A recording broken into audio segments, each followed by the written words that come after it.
বিদেশে বাংলাদেশের ভাবমূর্তি উন্নতি হচ্ছে বলে জানালেন অর্থ উপদেষ্টা।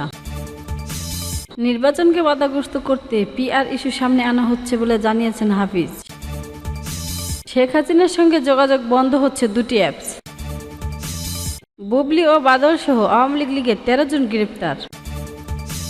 রোহিঙ্গা ও আশ্রয়দাতাদের জন্য $58.6 মিলিয়ন দিচ্ছে এনডিবি।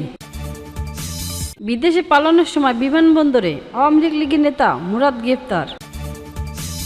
দেশের বাইরে বাংলাদেশের ভাবমূর্তির উন্নতি হয়েছে বলে দাবি করেছেন অর্থ উপদেষ্টা সালাউদ্দিন আহমেদ। সোমবার রাজধানীর পল্টনে অর্থনৈতিক বিষয়ে রিপোর্টদের সংগঠন ইআরএফ আয়োজিত আর্থিক খাতে সচ্ছলতা শীর্ষক সেমিনারে এমন মন্তব্য করেন তিনি। অর্থ উপদেষ্টা বলেন, অর্থবর্তীকালীন সরকার ভালো মন্দ মিলিয়ে কাজ করছে, তবে এদেশের বাইরে বাংলাদেশে ভাবমূর্তি অত্যন্ত ভালো। এ সময় সংবাদ প্রকাশে তথ্য যাচাই বাছাই করার উপর জোর দেন সাবেক বাণিজ্য সচিব সুভাষিস বসু। পরে সংবাদকর্মীদের প্রশিক্ষণ দক্ষতা বৃদ্ধিতে ইআরএফ ইনস্টিটিউটের উদ্বোধন করেন অর্থ উপদেষ্টা।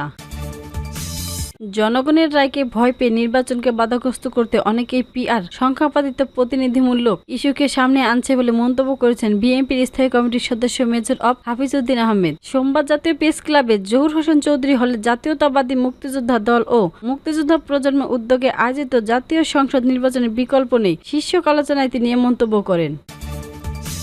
শেখ হাসিনার সঙ্গে কার্যক্রম নিষিদ্ধ আওয়ামী লীগের নেতাকর্মীদের যোগাযোগ এবং অনলাইনের বৈঠক ঠেকাতে দুটি অ্যাপস টেলিগ্রাম ও ব্রোটিএমের ব্যবহার নিয়ন্ত্রণের সিদ্ধান্ত নিয়েছে সরকার। নির্বাচনের তফসিল ঘোষণার এই দুইটি অ্যাপস বন্ধ করে দেওয়া হবে। স্বরাষ্ট্র মন্ত্রণালয়ের সভাকক্ষে গতকাল রবিবার 28 সেপ্টেম্বর অনুষ্ঠিত আইন শৃঙ্খলা সংক্রান্ত কোর কমিটির সভায় এ বিষয়ে তিনি তুলে ধরেন।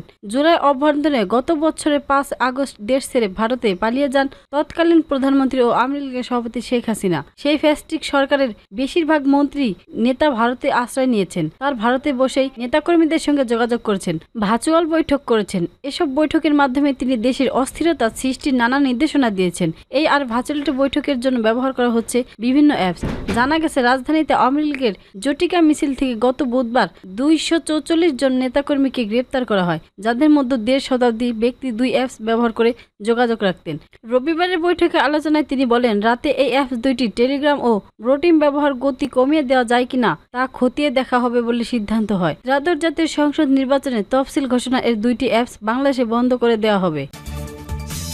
সন্ত্রাস দমন আইনের আওতায় নিষিদ্ধ আওয়ামী লীগের 2 সাবেক সংসদ সদস্য সহ 13 নেতাকর্মীকে গ্রেপ্তার করেছেন ঢাকা মহানগরী গোয়েন্দা পুলিশ ডিবি। গত 24 ঘন্টায় রাজধানীর বিভিন্ন স্থানে অভিযান চালিয়ে তাদের গ্রেপ্তার করা হয়। গ্রেপ্তারের সাবেক সংসদ সদস্যরা হলেন ব্রক্ষণবাড়িয়া 5 আসনের ফয়জুল রহমান বাদল এবং সংরক্ষিত নারী আসনের সাবেক এমপি তামান্না নুসরাত বুবলি। ডিএমপির মিডিয়া অ্যাড পাবলিক রিলেশন বিভাগের উপকমিশনার মোহাম্মদ তালেবুর রহমান জানান, সুনির্দিষ্ট অভিযোগ ও গোয়েন্দা তথ্যের ভিত্তিতে তাদের গ্রেপ্তার করা হয়েছে। তিনি বলেন, সন্ত্রাস দমন আইনের আওতায় কার্যক্রম নিষিদ্ধ আওয়ামী লীগের 2 সাবেক এমপি সহ মোট 13 জন নেতাকর্মীকে গ্রেপ্তার করেছেন ডিবি।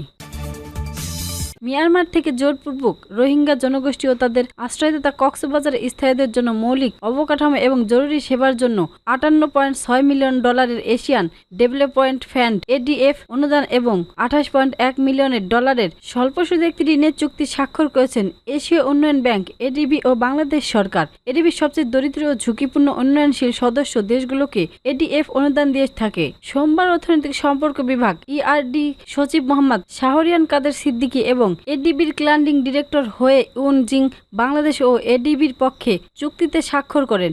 ঢাকায় ইআরডি কার্যালয়ে চুক্তি স্বাক্ষর অনুষ্ঠানের আয়োজন করা হয়। এডিবির ক্লান্ডিং ডিরেক্টর হয়ে ইউন জিং বলেন, মিয়ানমারের বাস্তুচ্যুত ও তাদের আশ্রয়দাতা স্থায়ীদের স্থিতিশীলতা ও জীবিকা নির্বাহের সুযোগ জোরদারে বাংলাদেশ সহায়তা করতে পেরে আমরা আনন্দিত। শারদীয় শিবিরগুলোর বাসিন্দা ও স্থায়ী জনগোষ্ঠীর মধ্যে সামাজিক সংহতি বৃদ্ধি করছি। তিনি আরো বলেন, নতুন এই অনুদান জরুরি সহায়তা প্রকল্পের অধীনে আমাদের পূর্ববর্তী সহায়তা ও তার অতিরিক্ত কার্যালয়ের উপর ভিত্তি করে ব্যবস্থা করা হয়েছে। 2018 সালের থেকে এডিবি বাস্তুচ্যুত ব্যক্তি ও স্থায়ী সম্প্রদায়ের উভয়ের সুবিধার্থে মোট $171.4 মিলিয়ন অনুদান এবং ঋণ প্রদান করেছেন। শীর্ষক প্রকল্পের আওতায় পানি, স্যানিটেশন ও স্বাস্থ্য, সড়ক ও সেতু, ড্রেনেজ ব্যবস্থা, খাদ্য নিরাপত্তা, বিদ্যুৎ এবং দুর্যোগ সহনশীলতা উন্নয়ন ও সম্প্রসারিত করা হবে। এই প্রকল্পের আওতায় কক্সবাজার ও ভাসানচর অঞ্চলে আশ্রয় নেওয়া রোহিঙ্গা ও আশ্রয়দাতা স্থায়ী জনগণের জন্য পৃথক পদ্ধতির মাধ্যমে তাদের বিশেষ প্রয়োজনীয়তা পূর্ণ করা হবে। প্রকল্পের মাধ্যমে কক্সবাজার সোলার পাওয়ারড সিস্টেটাইড স্থাপন ও প্রতিস্থাপন, ভাস্বরের পয়ঃনিষ্কাশন ব্যবস্থা, পূর্ণ ব্যবস্থাপনা এবং রান্নার জন্য বায়োগ্যাস উৎপাদনকে সমৃদ্ধ করা হবে। কক্সবাজার ও ভাষাঞ্চলের প্রাকৃতিক সমাধানে ডেজার্ট খাল পুনঃস্থাপন করা হবে এবং নারী, শিশু ও প্রতিবন্ধীদের জন্য সুবিধা বাড়াতে খাদ্য বিতরণ কেন্দ্র নির্মাণ করা হবে। প্রকল্পের আওতায় আশ্রয়দাতা সম্প্রদায়ের জন্য হাতিয়ার বহুমুখী সাইক্লোন শেল্টার নির্মাণ করা হবে এবং কক্সবাজারের 9টি উপজেলায় মিনি পাইলট পানি সরবরাহ ব্যবস্থা চালু করবে। এই প্রকল্পের মাধ্যমে স্থায়ী সম্প্রদায়ের জন্য হাতিয়ার বহুমুখী ঘূর্ণিঝড় আশ্রয় কেন্দ্র নির্মাণ করা হবে এবং কক্সবাজারের 9টি উপজেলা জুড়ে ক্ষুদ্র পাইপযুক্ত পানি সরবরাহ ব্যবস্থা চালু করা হবে। কক্সবাজারে ও ভাসমানের রাস্তায় উন্নয়নের ফলে গতিশীলতা ও যোগাযোগ বৃদ্ধি পাবে।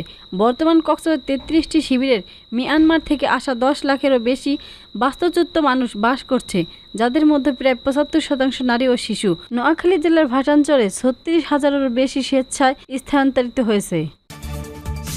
বিদেশে পালানোর সময় ঢাকা হযরত শাহজালাল আন্তর্জাতিক বিমানবন্দরে ইমিগ্রেশন থেকে আওয়ামী লীগের এক নেতাকে গ্রেপ্তার করা হয়েছে। তার নাম মুরাদ হোসেন ভূঁইয়া। তিনি ব্রহ্মণবাড়িয়ার আখাউড়া উপজেলা পরিষদের সাবেক ভাইস চেয়ারম্যান ও নিষিদ্ধ ঘোষিত সংসদ ছাত্রলীগের উপজেলা কমিটির সাবেক আহ্বায়ক। বিমানবন্দরের ইমিগ্রেশন সূত্রে জানা গেছে, রবিবার 28 সেপ্টেম্বর দিবাগত রাত 9:30টার দিকে হযরত শাহজালাল আন্তর্জাতিক বিমানবন্দরে ইমিগ্রেশন থেকে তাকে গ্রেপ্তার করা হয়। এদিকে আখাউড়া থানায় ওসি মোহাম্মদ সমীউদ্দিন জানান, হযরত শাহজালাল আন্তর্জাতিক ইমিগ্রেশন পুলিশ মুরাদ হোসেন ভূঁইয়াকে গ্রেপ্তার করে সোমবার সকালে আখাউড়া থানা নিয়ে আসা হয়েছে। তিনি বিস্ফোরণ ও দ্রব্য আইনের একটি মামলায় এজাহারভুক্ত আসামি। প্রয়োজনীয় আইনি ব্যবস্থা গ্রহণের পর তাকে আদালতে শপথ করা হবে। জানা গেছে, গত বছরের 5 আগস্টের পর থেকে মুরাদ হোসেন আত্মগোপনে ছিলেন। তিনি আখাউড়া উপজেলার ধরখার ইউনিয়নের ভাটমাথা গ্রামের বাসিন্দা। 2012 সালে উপজেলা ছাত্রলীগের আহ্বায়ক হন মুরাদ। এরপর 2014 ও 2019 সালে উপজেলা পরিষদ নির্বাচনে ভাইস চেয়ারম্যান নির্বাচিত হন তিনি।